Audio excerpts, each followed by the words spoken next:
शिक्षा सत्र के प्रारंभ होने के 8 माह बाद आखिरकार राज्य सरकार को सरकारी स्कूलों में पढ़ने वाले बच्चों की यूनिफॉर्म का ख्याल आ ही गया। सरकार कक्षा 1 से 8वीं के सभी छात्र और कक्षा 9 से 12वीं की छात्राओं को यूनिफॉर्म के 800 रुपए देने जा रही है, जिसकी शुरुआत 27 मार्च को मुख्यमंत्री करेंगे। राज्य सरकार की बजट घोषणा के क्रियान्वयन के संबंध में शिक्षा विभाग ने तैयारियां शुरू कर दी है। यह राशि डीबीटी योजना के जरिए विद्यार्थियों के बैंक खाते में जमा होगी। राज्य भर में 12,94,645 छात्राओं को भी निःशुल्क यूनिफॉर्म का लाभ मिलेगा। लंबे इंतजार के बाद राजकीय स्कूलों में पढ़ने वाले कक्षा 1 से 8 और कक्षा 9 से 12वीं की छात्राओं को यूनिफॉर्म और बैग्स के लिए भरतपुर शहर की पहचान को एक नया आयाम देने के लिए 82 करोड़ रुपए की लागत से एक मॉडल रोड का निर्माण यहां किया जाएगा। यह 6 लेन रोड सरसों अनुसंधान निदेशालय से चामड़ माता मंदिर तक और हीरादास चौराहे से शीशम तिराहे तक नेशनल हाईवे तक फैलेगा।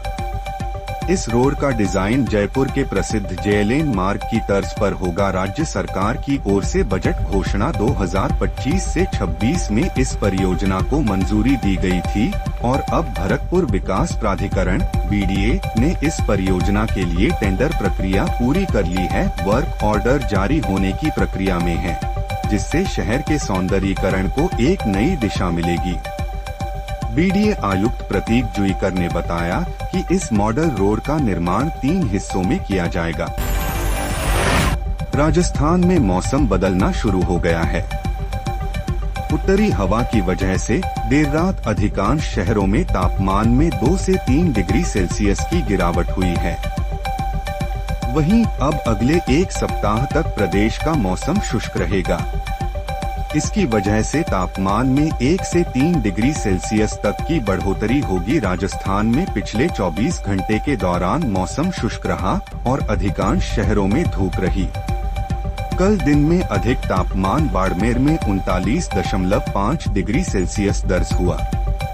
इसके साथ ही डूंगरपुर में तापमान 36.8, नागौर में 36.2, सिरोही में 36.4, जैसलमेर में 38.5, जोधपुर में 37, चित्तौड़गढ़ में 36.7 और कोटा में 36.6 डिग्री सेल्सियस दर्ज किया गया।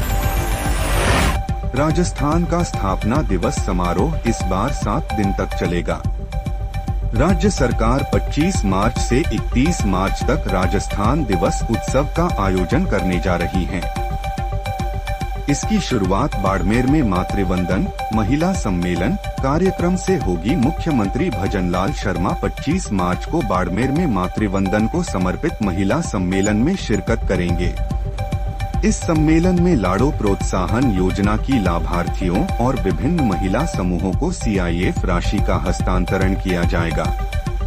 साथ ही प्रदेश की महिलाओं को इंडक्शन कुकटाप कालीबाई भी योजना के अंतर्गत स्कूटी वितरण एवं विवेकानंद स्कॉलरशिप योजना के लाभान्वितों को स्वीकृति पत्र का वितरण भी किया जाएगा।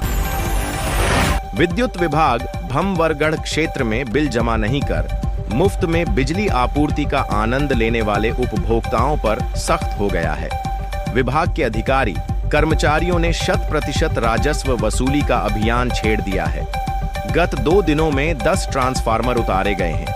पंचायत भमवरगढ़ नाहरगढ़ द्वारा भी पेयजल की बकाया 59 लाख रुपए की राशि में से 1 रुपया भी जमा नहीं किया जा रहा है।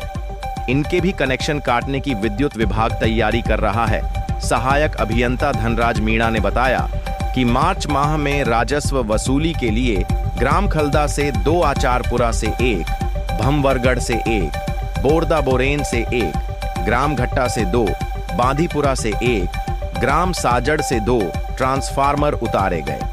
इन पर विभाग की कुल 12,70,000 रुपए की राशि बकाया थी। जयपुर किशनगढ़ हाईवे पर भांकरोटा में बन रहे फ्लाईओवर का काम पूरा हो गया है। National highway authority of India NHAI 25 मार्च से इस फ्लाईओवर को जनता के लिए खोल देगी। इसके बाद भांकरोटा फ्लाईओवर पर यातायात शुरू हो जाएगा। बता दें कि पहले यहां ट्रैफिक सिग्नल होने के कारण लोगों को 15 से 20 मिनट या कभी-कभी उससे भी ज्यादा देर तक जंक्शन को पार करने में समय लगता था। NHAI की एक रिपोर्ट के मुताबिक जयपुर किशनगढ़ हाईवे देश के सबसे व्यस्त हाईवे में से एक है। करीब 90 किलोमीटर लंबाई के इस हाईवे पर 1 lakh passenger car unit PCU traffic का मूवमेंट है। इस कारण इस हाईवे पर जहां भी बड़े जंक्शन, चौराहे या तिराहे या ऐसे कट जहां से ट्रैफिक क्रॉस होता है, उन सभी जगहों पर फ्लाईओवर बनाए गए हैं। रायगढ़ PDS चावल की अफरा तफरी करना एक अपराध है जिस पर पुलिसिया कार्रवाई भी की जानी है। तिरुपति राइस मिल में रंगे हाथ 380 कट्टा PDS चावल पकड़ा गया था। इस पर FIR दर्ज की जानी थी, लेकिन अभी तक कार्रवाई पूरी नहीं हो सकी है। सरकार ने PDS चावल को दुकान से गायब कर खुले बाजार में बेचने वाले माफिया पर रोक लगाने के लिए प्रयास किए, लेकिन जमीनी स्तर पर सब आपस में मिले हुए हैं। कोई पकड़ा भी जाता है तो कार्रवाई में ढिलाई की जाती है। झूठ मिल पुलिस ने PDS चावल के खरीदार तिरुपति राइस मिल में छापा मारकर 380 कट्टा चावल जब्त किया था। यह प्रकरण खाद्य विभाग को आगे की जांच के लिए सौंपा जा चुका है। 8वां, हो सकता है पैसा उधार लिया हो। Component placement, Delhi high court के जज के घर कैश मिलने पर अखिलेश का तंज। समाजवादी पार्टी के मुखिया अखिलेश यादव ने दिल्ली हाई कोर्ट के जज यशवंत वर्मा के घर से मिले कैश को लेकर अपनी प्रतिक्रिया दी है। उन्होंने कहा कि जज साहब पर भ्रष्टाचार का सवाल ही नहीं उठ सकता। हो सकता है कि उन्होंने वह पैसा उधार लिया हो, वो पैसा रखा हो, लेकिन आप वीडियो को ध्यान से देखिए, एक भगवा रंग का कपड़ा दिखाई दे रहा है उसमें। वो पैसा उन्होंने उधार लिया होगा, रखा होगा। कई बार आग लग जाती है तो उसकी वजह से आग लग गई है।